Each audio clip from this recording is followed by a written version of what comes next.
Hello, welcome back to my channel. ഇന്നത്തെ നമ്മുടെ video ഒരു ഈസി ആൻഡ് ടേസ്റ്റി വെജ് സാൻഡ്വിച്ചാണ്. അപ്പോൾ നമുക്ക് വേഗം വീഡിയോയിലേക്ക് പോകാം.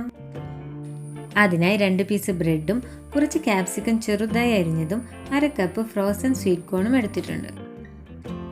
സ്വീറ്റ് കോൺ ഒരു 10 മിനിറ്റ് മുമ്പ് ഫ്രീസറിൽ നിന്നും എടുത്തു വെച്ചതാണ്.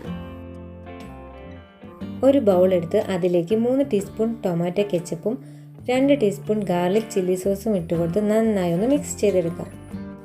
സാധാരണ ചില്ലി സോസാണ് കയ്യിലുള്ളതെങ്കിൽ ഒരു ഗാർലിക് എടുത്ത് ഒന്ന് ഗ്രേറ്റ് ചെയ്ത് ഇട്ട് കൊടുത്താലും മതി.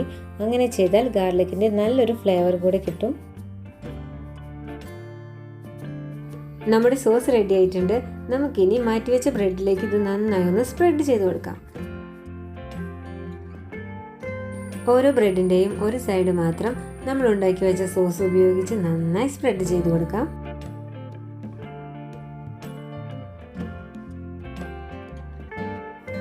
ഒരു പീസ് ബ്രെഡിൻ്റെ മുകളിലായി ആവശ്യത്തിന് മൊസറല്ല ചീസ് ഗ്രേറ്റ് ചെയ്തത് ഇട്ട് കൊടുക്കാം.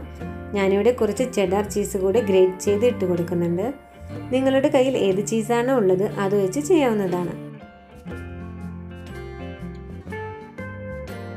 അതിൻ്റെ മുകളിലായി നമ്മൾ എടുത്തു വെച്ചിട്ടുള്ള സ്വീറ്റ് കോണും ക്യാപ്സിക്കവും ഇട്ട് കൊടുക്കാം.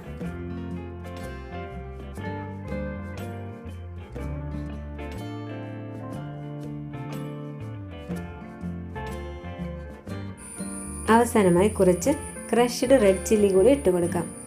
എല്ലാ കളറും കൂടെ ചേർന്ന് നമ്മുടെ സാൻഡ്വിച്ച് ഇപ്പോൾ കാണാൻ തന്നെ അടിപൊളിയായിട്ടുണ്ട്.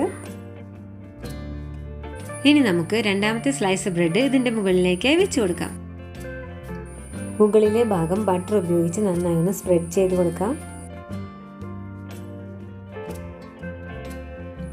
പാൻ ചൂടായി വരുമ്പോൾ ബട്ടർ തേച്ച ഭാഗം താഴെ വരുന്ന രീതിയിൽ നമുക്കിത് പാനിലേക്ക് വെച്ച് കൊടുക്കാം. ലോ ഫ്ലെയിമിലിട്ട് ടോസ്റ്റ് ചെയ്തെടുത്താൽ മതി, അല്ലെങ്കിൽ പെട്ടെന്ന് കരിഞ്ഞു പോകും. നമുക്കിനി ബ്രെഡിൻ്റെ മുകൾ ഭാഗത്തും ബട്ടർ സ്പ്രെഡ് ചെയ്യണം.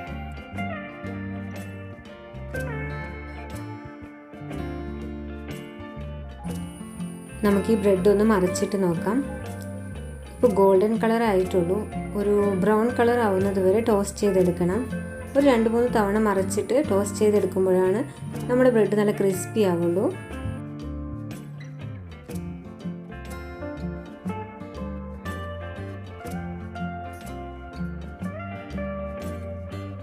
ഇപ്പോൾ നമ്മുടെ ബ്രെഡിന് ചെറിയൊരു ബ്രൗൺ കളറൊക്കെ വന്നു തുടങ്ങി. നമുക്കിനി ഇതെടുത്ത് മാറ്റാം. നമ്മുടെ സ്വീറ്റ് കോൺ സാൻഡ്വിച്ച് റെഡി ആയിട്ടുണ്ട്. നമുക്കിനി ഇതൊന്ന് മുറിച്ച് നോക്കാം. കുട്ടികൾക്കൊക്കെ സോസിൻ്റെ കൂടെ കഴിക്കാൻ ഇത് ഒരുപാട് ഇഷ്ടമാകും. എല്ലാവരും ട്രൈ ചെയ്ത് നോക്കണം. ഇഷ്ടമായി ലൈക്ക് ചെയ്യാനും ഷെയർ ചെയ്യാനും മറക്കരുത്.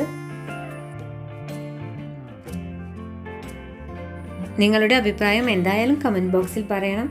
അപ്പോൾ നമുക്കിനി അടുത്തൊരു വീഡിയോയിൽ കാണാം. Okay, thank you.